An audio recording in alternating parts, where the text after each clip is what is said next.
하나, 둘, 셋. 네, 오늘은 책 이야기를 해보려고 해요. 실망스러운 결과로 낙담에 빠졌을 때 도움이 되는 책들을 소개해 보려고 하는데, 이 결과에 집착을 하다 보면 쉽게 낙담을 하게 되거든요. 저 같은 경우는 유튜브 할 때 조회수에 심하게 신경을 쓰곤 하는데, 원하는 결과가 못 나오면 허무하고 무기력해지더라고요. 이 주제 고르고 썸네일 만들고 영상 찍고 한 영상을 만들기 위해서 들인 내 수많은 정성과 노력이 물거품이 되었다고 생각이 드니까. 그래서 결과에 집착하기를 버리는 해결책은 과정, 그리고 과정을 꾸준히 반복하는 데 집중하기인데, 제가 결과보다 과정에 집중할 줄 알아야겠다, 과정을 즐기자 이렇게 느꼈다고 말은 했지만, 이 머릿속으로 이걸 깨달은들 쉽게 결과에 대한 집착을 버리기가 어렵더라고요. 그래서 보다 과정에 집중할 수 있도록 도와주는 책들을 소개해 볼게요.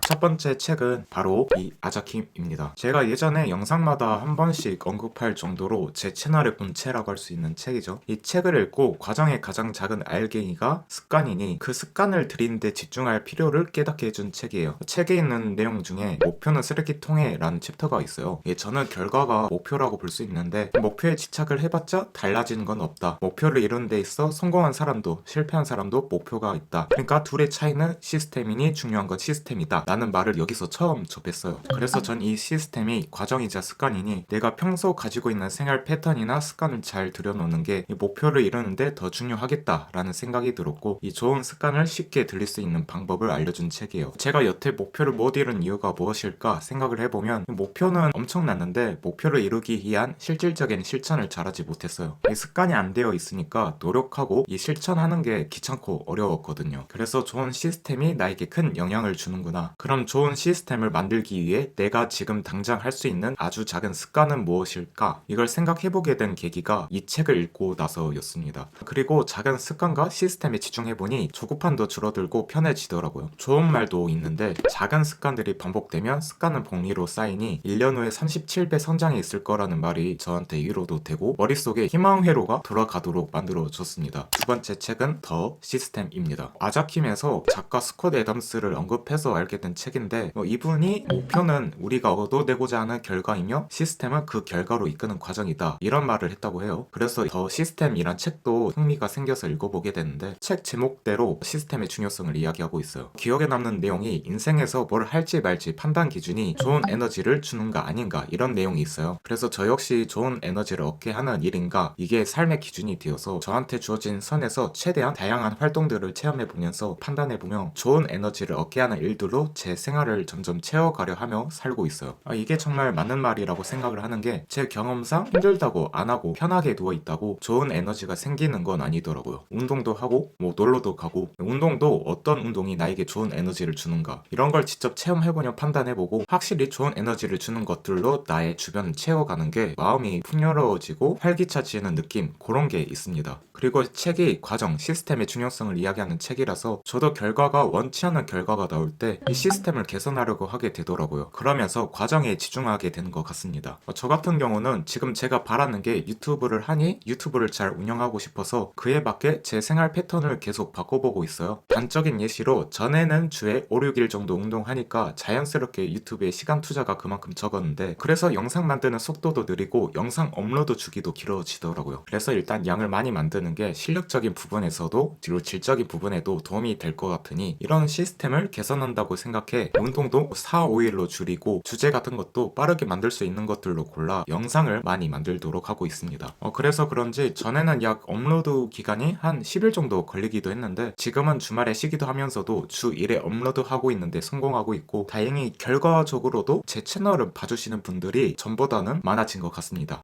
갈 길은 멀지만 말이죠. 그래서 저의 시스템을 개선하면서 과정에 집중하는 재미를 느끼고 있어요. 마지막으로 손흥민 선수의 아버지 손흥정 감독님의 책 모든 것은 기본에서 시작한다입니다. 제가 축구 팬이에요. 광주 FC와 손흥민 선수 팬이라 매경기 챙겨보는데, 손세이셔널이라고 손흥민 선수 다큐를 접하면서 이 손흥정 감독님의 책도 접하게 되더라고요. 저는 이 책이 좋아서 5번 정도 읽은 것 같은데 사인도 받았습니다. 읽어보면서 기본기의 중요성을 강조해서 반복하며 기본기를 키워야 한다, 이런 내용인데, 이게 습관을 들이는 거라 할 수 있겠죠. 이 당장 좋은 결과에 급급해 하는 것보다 기본기에 충실하는 게 먼저였고, 문제였구나 하는 깨달음을 줘서 나도 조급해 말고 기본기에 집중할 걸 하는 이런 제 과거에 대한 아쉬움이 생기더라고요. 왜냐면 제가 어릴 때는 힙합을 좋아해서 래퍼가 되고 싶었어요. 그래서 크루도 들어가고 녹음한다고 장비도 샀는데 게을러서 연습을 잘 안 했거든요. 잘해야 된다, 뭐 좋은 결과가 나야 한다 이렇게 생각을 하다 보니 좀 부담도 되고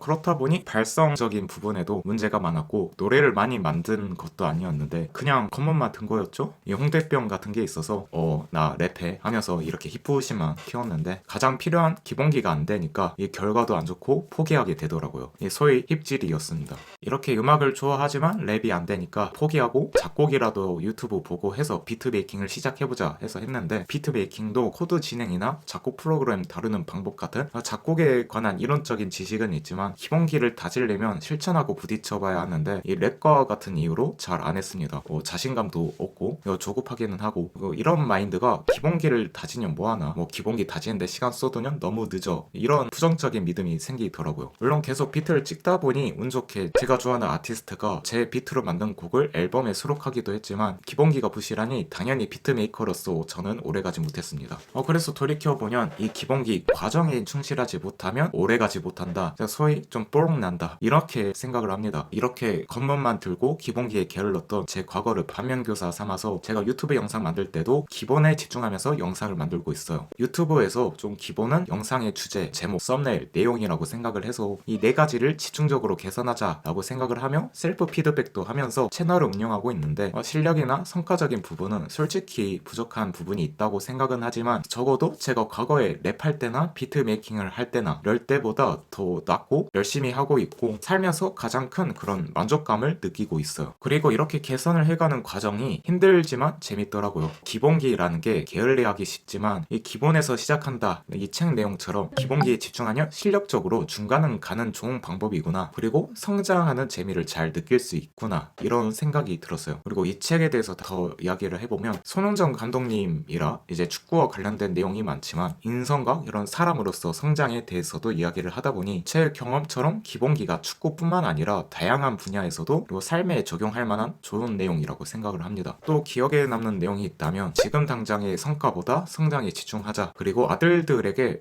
정확히 손흥민 선수인지 아니면 맏형이신 송훈일 코치에게 하신 말씀인지 기억은 안 나는데 이 돈은 적게 벌더라도 일을 적게 하고 좋아하는 걸 할 수 있다는 걸 감사하자, 이렇게 말씀을 해주셨다고 해요. 이 내용이 저에게도 결과에 집착해 조급함을 가지는 것보다 장기적인 관점을 가지게 되며 마음의 여유를 얻게 되는데 도움이 되었어요. 지금 저도 돈을 많이 벌기보다 좋아하는 데 시간을 많이 투자하며 살려고 하고 있는데 그럼에도 초조할 때가 있긴 하단 말이죠. 주변을 보면 결혼도 하고 여행도 하고 다니는데 지금 제 초라한 그런 자신과 비교를 하게 될 때가 있어요. 비교를 하는 게 나에게 좋지 않다는 건 알지만 이게 멈추는 게 쉽진 않고 이럴 때 책 내용이 내가 지금 구축한 과정 그리고 시스템이 그래도 잘 가고 있는 거구나, 이런 좀 자신감을 줬습니다. 좋아하는 걸 해야 이 과정을 잘 버티고 즐길 수 있겠다, 그리고 실력적으로나 인간적으로나 성장하는 재미를 잘 느낄 수 있겠다, 이런 부분을 느꼈기 때문에요. 이렇게 결과에 집착하지 않고 과정에 집중할 수 있게 해준 이 세 권의 책을 이야기해봤는데 책 제목만 봐도 무슨 이야기인지 알 수 있겠죠. 물론 여기서 말한 책들 외에도 도움이 된 책들이 많지만 이 세 권의 책들이 과정에 집중하는데 저에게 가장 큰 도움이 되었던 것 같아요. 그래서 소개를 해봤고 이외에 여러분들이 생각하는 실망스러운 결과로부터 상처받은 마음을 회복하는 꿀팁이나 좋은 책들 있으면 알려주세요. 마지막으로 과정에 집중해야 한다고 했지만 그렇다고 성과, 목표라는 걸 무시할 수 없다고 생각해요. 저 역시 바라는 게 있어서 지금 유튜브도 운동도 독서도 열심히 하고 있는 거니까요. 그래서 제 생각은 결과가 중요하기 때문에 보다 과정에 더 집중할 필요가 있는 것 같습니다. 이 목표라는 게 정말 없다면 쉽게 방황하고 허무주의에 빠질 것 같아서요. 이 삶의 의욕도 사라지고요.